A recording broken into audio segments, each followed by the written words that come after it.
Welcome back to my YouTube channel Pradeep sir educational classes में आपका स्वागत है।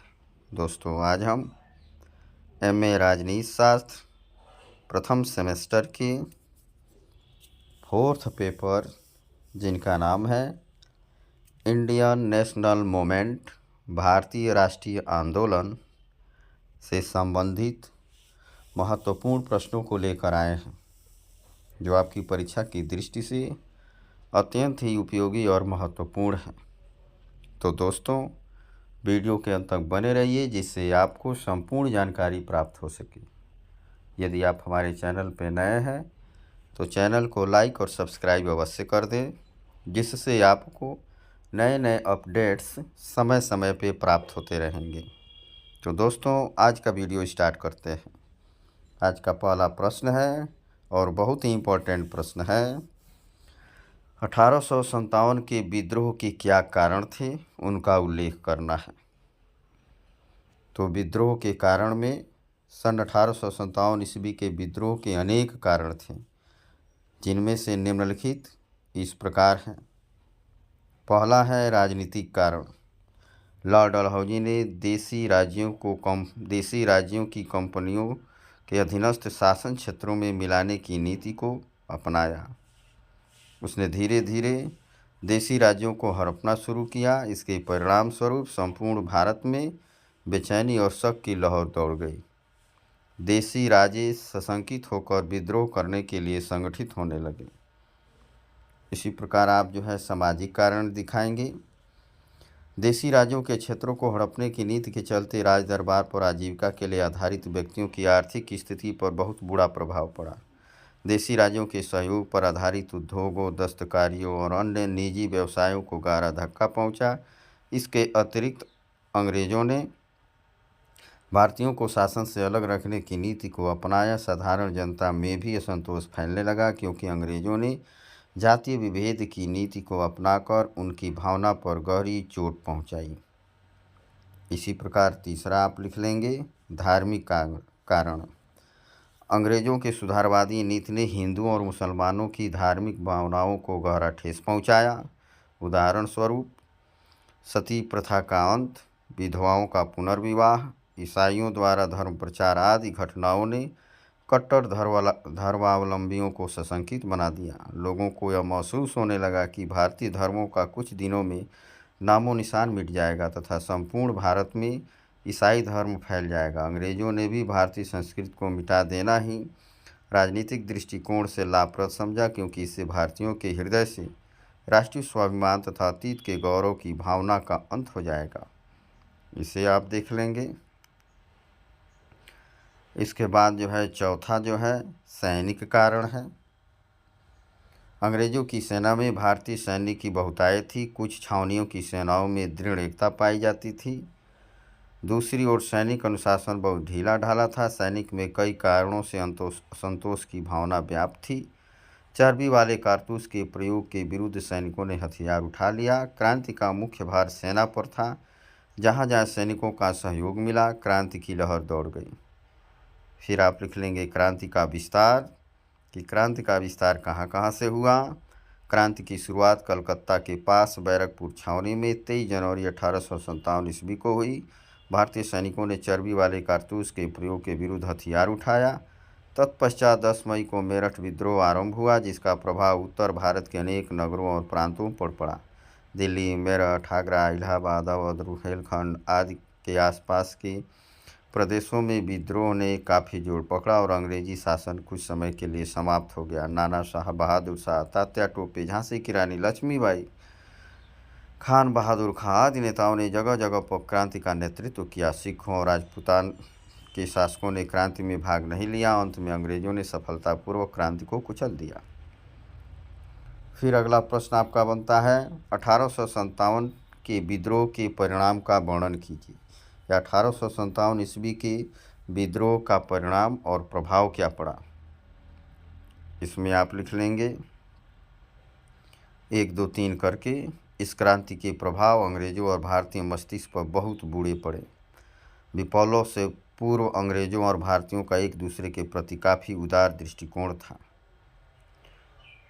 विप्लव के परिणाम स्वरूप अंग्रेजों ने फूट डालो और शासन करो, डिवाइड एंड रूल की नीति अपनाई। विद्रोह ने हिंदू मुसलमानों को एक कर दिया था।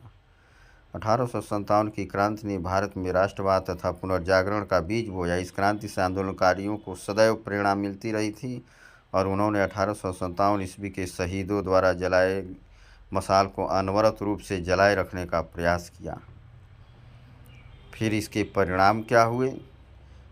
1857 ईस्वी के विद्रोह के दूरगामी परिणाम रहे, जो इस प्रकार हैं। विद्रोह की समाप्ति के बाद ब्रिटिश संसद ने 1858 ईस्वी में एक कानून पास कर ईस्ट इंडिया कंपनी के अस्तित्व को समाप्त कर दिया। इस अधिनियम द्वारा इंग्लैंड में भारतीय राज्य सचिव की व्यवस्था की गई। महारानी विक्टोरिया के आदेशानुसार क्षेत्र विस्तार की नीति का परित्याग कर दिया गया। इन सब परिणाम थे, ये देख लेंगे। अगला प्रश्न है आपका, राजा राम मोहन राय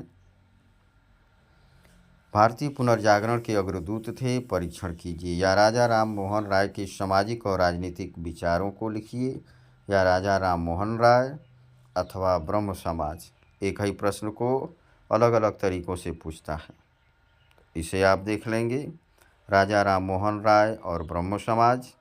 राजा राम मोहन राय को पुनर्जागरण का सुबह का तारा, मॉर्निंग स्टार कहा जाता है। जकारिया की राय में उन्हें सुधारकों का आध्यात्मिक पिता कहा जा सकता है।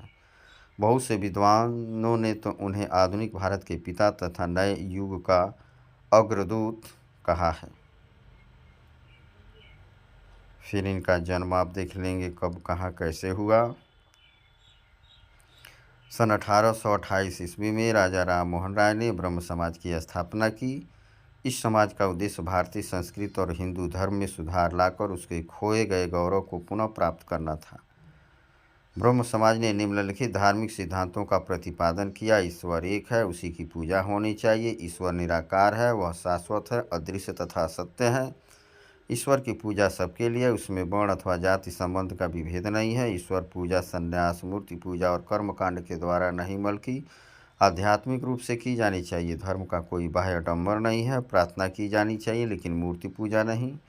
ब्रह्म समाज ने समाज में निम्नलिखित सुधारों को लाना चाहा। समाज में प्रचलित जात भेदभाव की समाप्ति, छुआछूत की समाप्ति, बाल विवाह, बहु विवाह तथा बाल हत्या का अंत, विधवा विवाह का प्रचलन, अंधविश्वास तथा रूढ़िवादिता की समाप्ति, ये देख लेंगे। फिर इनके सामाजिक विचार देख लेंगे। उसके बाद शिक्षा एवं साहित्य के विकास में राजा राम मोहन राय का योगदान क्या था, इसे आप देख लेंगे। इसके बाद इनके राजनीतिक विचार आप देख लेंगे कि इनके राजनीतिक विचार क्या थे।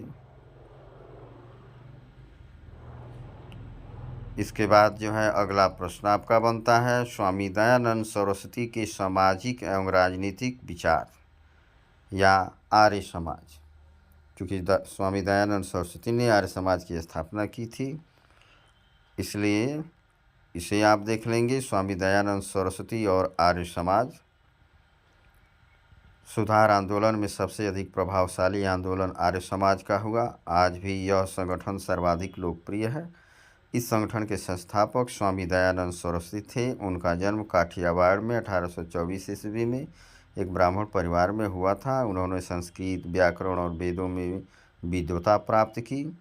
21 वर्ष की उम्र में उन्होंने घर त्याग कर संन्यास ले लिया। वे घूम घूम कर वैदिक धर्म और संस्कृत का प्रचार करते रहे। उन्होंने सत्यार्थ प्रकाश में अपने विचारों की व्याख्या की। उन्होंने वेदों की ओर लौटने का नारा दिया। फिर स्वामी दयानंद सरस्वती ने आर्य समाज की स्थापना की। यह संगठन निम्नलिखित सिद्धांतों पर आधारित था। ये सिद्धांत देख लेंगे आप 1, 2, 3 करके। इसके बाद जो है स्वामी दयानंद सरस्वती के सामाजिक विचार आप देख लेंगे। सामाजिक विचार में आप देख लेंगे आश्रय व्यवस्था। उसके बाद जो है दूसरा आप देख लेंगे वर्ण और जाति। स्वामी जी ने वर्ण व्यवस्था को गुण, कर्म और स्वभाव से माना है दयानंद जी कहते हैं कि अगर ब्राह्मण अपने वर्ण में उत्पन्न होकर भी शूद्र की भांति कार्य करता है तो ब्राह्मण शूद्र की कोटि में आता है। इसी प्रकार अगर शूद्र ब्राह्मण जैसे कार्य करता है तो ब्राह्मण की श्रेणी में आता है। फिर अगला जो है आप देख लेंगे विवाह। विवाहों के प्रकारों की व्याख्या करते हुए स्वामी जी ने कुछ विवाहों को उत्तम कोटि में रखा और अनेक को निम्न कोटि में रखा। उनके अनुसार ब्रह्म विवाह सर्वोत्तम, देव एवं प्रजापत्य मध्यम, आर्ष असुर तथा गंधर्व निकृष्ट, राक्षस अधम एवं पैशाच अत्यधिक भ्रष्ट हैं। पारिग्रहण संस्कार के पूर्ण होने पर ही विवाह पूर्ण माना जाता है। फिर शिक्षा की व्यवस्था देख लेंगे, फिर स्त्री शिक्षा देख लेंगे। उसके बाद जो है स्वामी दयानंद सरस्वती के राजनीतिक विचार आप देख लेंगे। राज्य को एक विकसित तथा कल्याणकारी संस्था के रूप में। दूसरा है राज्य समुदायों का समुदाय है। तीसरा है आपका विद्वान तथा प्रतिभाशाली व्यक्तियों का चुनाव। चौथा है राजतंत्र के स्थान पर गणतंत्र को महत्व देना। पांचवा है विधि की श्रेष्ठता। छठवां है दंड की अवधारणा। सातवां है शासन के आंतरिक तथा बाह्य कार्यों का प्रस्तुतिकरण। और आठवां है आपका स्वतंत्रता प्राप्ति के संदर्भ में। इसी प्रकार क्वेश्चन नंबर आपका अगला है, सामाजिक एवं धार्मिक आंदोलन की विवेचना कीजिए अथवा 19वीं शताब्दी में ब्रिटिश शासन सामाजिक एवं धार्मिक आंदोलन का मूल्यांकन कीजिए। इसे आप देख लेंगे।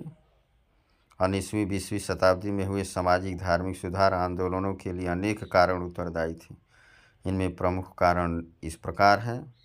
अंग्रेजी शिक्षा का प्रभाव, ये देख लेंगे आप। नए सामाजिक वर्ग अर्थात मध्यम वर्ग का उदय। इसके बाद आप देख लेंगे भारतीय सामाजिक गतिशीलता में तीव्रता।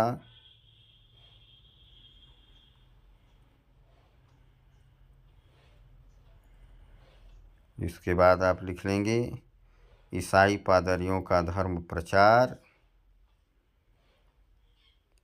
इसके बाद आपका अगला प्रश्न बनता है भारतीय पुनर्जागरण का प्रमुख लक्षण। भारत में पुनर्जागरण के लक्षण क्या थे, इसे आप तैयार कर लेंगे। कभी कभी 10 नंबर में या टिप्पणी 5 नंबर में भी पूछता है।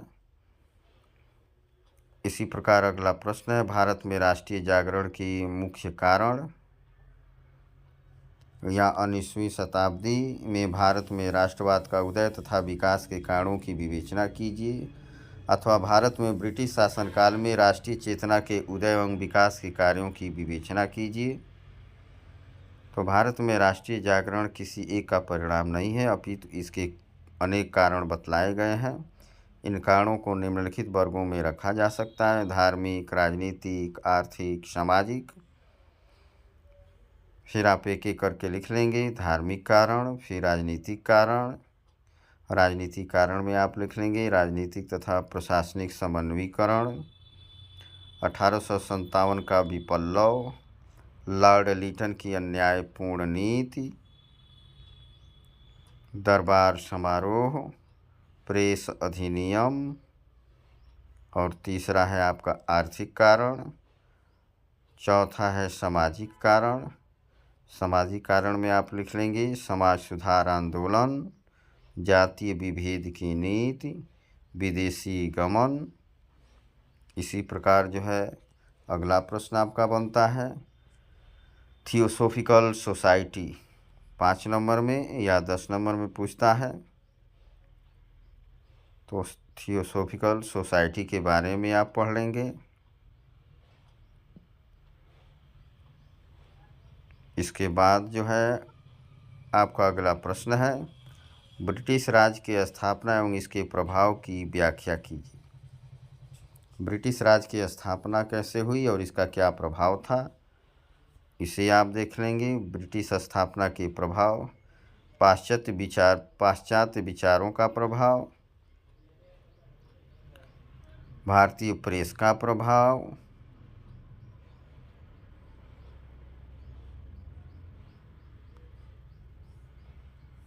इसी प्रकार जो है आपका अगला प्रश्न बनता है, भारत पर ब्रिटिश शासन के आर्थिक प्रभाव का आलोचनात्मक परीक्षण कीजिए।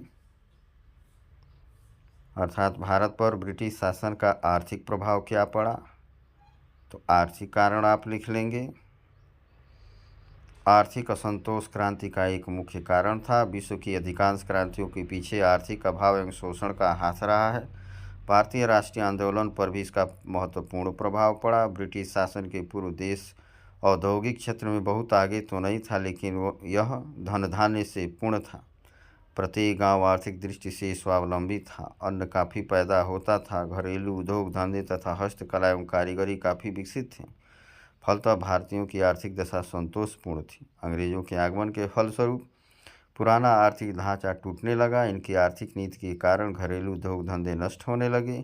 कपड़ा तथा अन्य वस्तुओं का निर्यात के बदले आयात होने लगा। भारतीय धन इंग्लैंड जाने लगा। ये आप देख लेंगे। इसी प्रकार अगला प्रश्न है, ब्रिटिश राज में सामाजिक धार्मिक आंदोलनों की भूमिका, इसे आप तैयार कर लेंगे। फिर सामाजिक सुधार आंदोलन के कारण, इसके बाद एक प्रश्न बनता है, भारत पर ब्रिटिश शासन की राजनीतिक और सामाजिक प्रभाव का आलोचनात्मक परीक्षण कीजिए। तो राजनीतिक प्रभाव में आप लिख लेंगे राजनीतिक तथा प्रशासनिक समन्वयीकरण, 1857 का विप्लव, लॉर्ड लिटन की अन्यायपूर्ण नीति, भारतीय लोक सेवा की आयु में कमी, दरबार समारोह, अफगानिस्तान पर आक्रमण, शस्त्र अधिनियम, कपास सीमा शुल्क की समाप्ति, इल्बर्ट विधेयक पर विवाद। सामाजिक प्रभाव में आप लिख लेंगे समाज सुधार आंदोलन, जातीय विभेद की नीति, विदेशी गमन, शिक्षित भारतीयों तथा अंग्रेजों में पारस्परिक, सांस्कृतिक एवं शैक्षणिक। फिर इसके बाद आप इसका मूल्यांकन लिख लेंगे। उसके बाद ब्रिटिश स्थापना के प्रभाव, पाश्चात्य विचारों का प्रभाव, भारतीय प्रेस का प्रभाव,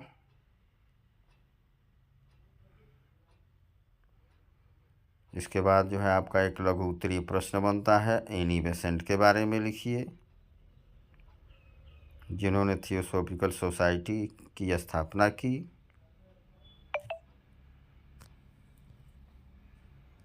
इसके बाद आप जो है साम्राज्यवाद देख लेंगे कि साम्राज्यवाद क्या है। ये थे आपके पार्ट 1 4th पेपर, भारतीय राष्ट्रीय आंदोलन से संबंधित शेष जो प्रश्न है जो महत्वपूर्ण है वो आपको पार्ट 2 में मिल जाएंगे। वीडियो देखने के लिए धन्यवाद। आपका दिन शुभ हो।